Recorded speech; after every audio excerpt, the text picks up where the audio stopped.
Vice President for Campus Diversity as well. For all of our students, our student leaders, from associated students and campus leaders, our students and those from Imperial Valley, and those who may be in our community and future from SDSU, thank you for being here. So Juneteenth is a critical holiday in that it celebrates and commemorates the emancipation of those who were enslaved, particularly in Texas, recognizing that none of us were free until all of us were free. And for those of you who know the history, the Union Army had won, the Emancipation Proclamation had been delivered, but those who were in Texas still were in bondage. And they were in bondage because they were so far from where the war had taken place that they just carried on like business as usual in Texas. In addition to that, some of you may also know that those who had been enslaved in Georgia, Mississippi, Alabama, and Virginia were also represented in Texas at that time, because right around the ending of the Civil War, those who had been the Southern plantation owners took those who had been enslaved under them to Texas so that they could stay away and maintain their property. So over 150,000 enslaved black people took the trek from those southern states over to Texas at that time. Now, for me and for my family, Juneteenth is a special day because my family is from those who were enslaved in Texas. And specifically, my family represents both sides of that, those who had been historically enslaved in Texas, as well as those who had been in the southern states, particularly in Alabama and Virginia, and then had made their way over to Texas as part of that large group of individuals who had been leaving the South.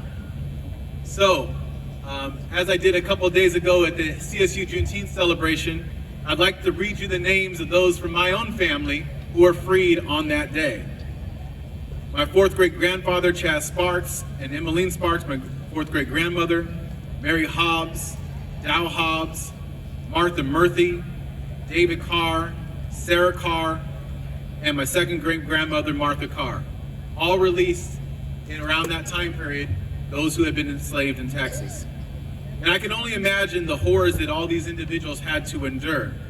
The very nature of being in an enslaved condition and then making this trek all the way to Texas for their masters to essentially escape the Emancipation Proclamation, and how important Juneteenth must have been to them, because it celebrated the moment that they knew that hope was there, that they would be free.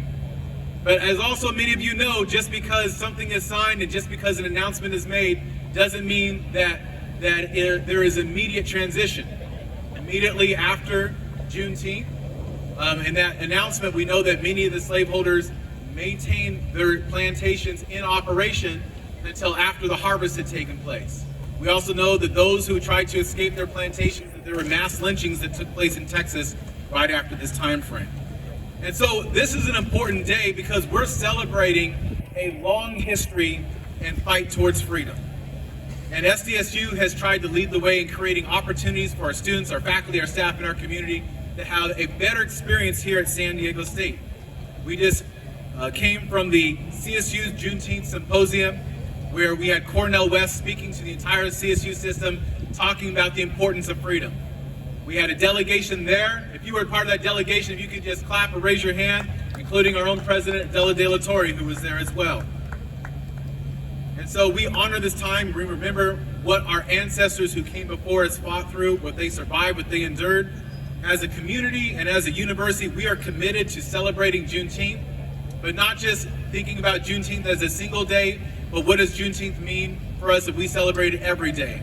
We are free in this nation, but there's more work to be done. So I'd encourage you to enjoy this celebration. I want to thank those who worked arduously to make it happen, particularly Dr. Tanika Green. And now I would like to introduce and bring up to the stage one of the most important people at San Diego State University, our student body president, a key leader on our campus, the great, the incredible Shaquille Moore.